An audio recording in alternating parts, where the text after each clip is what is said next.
जय श्री कृष्ण। श्रीमद् भगवत गीता के 17वें अध्याय का महात्म्य। श्री भगवान बोले, मंडलिक नाम देश में दुशासन नाम का एक राजा था। एक राजा और किसी और देश के राजा, इन दोनों ने आपस में शर्त बांधी कि हम हाथी लड़ाएं, और कहा जिसका हाथी जीतेगा वो अमुक धन लेगा। तब दूसरे राजा का हाथी जीता और दुशासन का हाथी हारा। कुछ दिन पीछे हाथी मर गया। राजा को बड़ी चिंता हुई। एक तो खूब सारा धन गया, दूसरे हाथी मरा और तीसरा लोगों में हंसी। इससे निंदा होने लगी और चिंता में राजा मर गया। यमदूत पकड़कर धर्मराज के पास ले गए। धर्मराज ने हुक्म दिया, यह हाथी के मुंह में मरा है, इसको हाथी योनि दो। हे लक्ष्मी। राजा दुशासन संगल द्वीप में जाकर हाथी हुआ। वहां उस राजा के बहुत हाथी थे। दिन में आया कि उसे पिछले जन्म की खबर थी। मन में बार बार यही पछतावे कि मैं पिछले जन्म में राजा था और अब हाथी हुआ हूँ। बहुत रुदन करके खाया पिया कुछ नहीं। इतने में एक साधु आया। उसने राजा को एक श्लोक सुनाया। राजा बड़ा प्रसन्न हुआ। हे संजी, कुछ मांगे? उसने कहा, और मेरे पास सब कुछ है, एक हाथी नहीं है। राजा ने सुनकर वही हटी हाथी ब्राह्मण अपने घर ले आया। दाना रात को दिया, वो खाए नहीं, पानी पिए नहीं। रुदन कर मन में विचार करे कि कुछ ऐसा होए कि मुझे इस योनि से छुटकारा मिले। उस साधु ने महावत को बुलाया कि पूछा, इस हाथी को क्या दुख है? खाता पीता कुछ नहीं।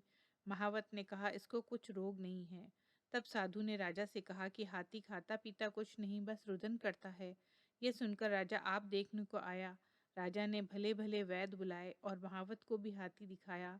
उन्होंने कहा राजा जी से कि इसको कोई मानसिक दुख है, देह तो कोई दुख नहीं है। तब राजा ने कहा, हाथी तू ही बोल, तुझे क्या दुख है?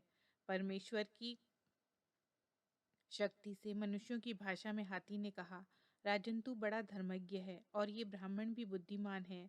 इसके हक का अन्न खावे। जो बड़ा धर्मात्मा हो मुझको क्यों मिले? तब साधु ने कहा, हे राजा, अपना हाथी फेर ले। राजा ने कहा, दान किया मैं नहीं फेरता, ये हाथी मरे या जीवे। तब हाथी ने कहा, हे संजी, तुम मत कल्प कर। तेरे घर में कोई गीता की पोथी हो तो मुझे 17वें अध्याय का पाठ सुनाओ। तब उस साधु ने ऐसा ही किया। हे लक्ष्मी, 17वें अध्याय का पाठ सुनते ही तत्काल हाथी की देह छूटी। आकाश से विमान आया। देवदेही पाकर विमानों पर चढ़ के राजा के समान सामने आ खड़ा हुआ। राजा की स्तुति करी। राजन तू धन्य है, तेरी कृपा से मैं इस अधम देह से छूटा हूँ। राजा को अपनी पिछली कहानी सुनाई। हे राजन, मैं पिछले जन्म में राजा था। हटी मैंने लड़ाई और मेरा हाथी मर गया। उसी गम में मैं मर गया। धर्मराज की आज्ञा से मैंने हाथी का जन्म पाया और मैंने प्रार्थना करी कि मेरी गति कब होएगी। तो धर्मराज ने कहा था कि गीता जी के 17वें अध्याय का पाठ सुनने से तेरी मुक्ति होएगी। सो मेरी संत जी की कृपा से मुक्ति हुई और अब मैं बैकुंठ को जाता हूँ। देवदेह पाकर बैकुंठ को गया और राजा अपने घर पर आया। इस तरह 17वें अध्याय का महात्म्य समाप्त हुआ।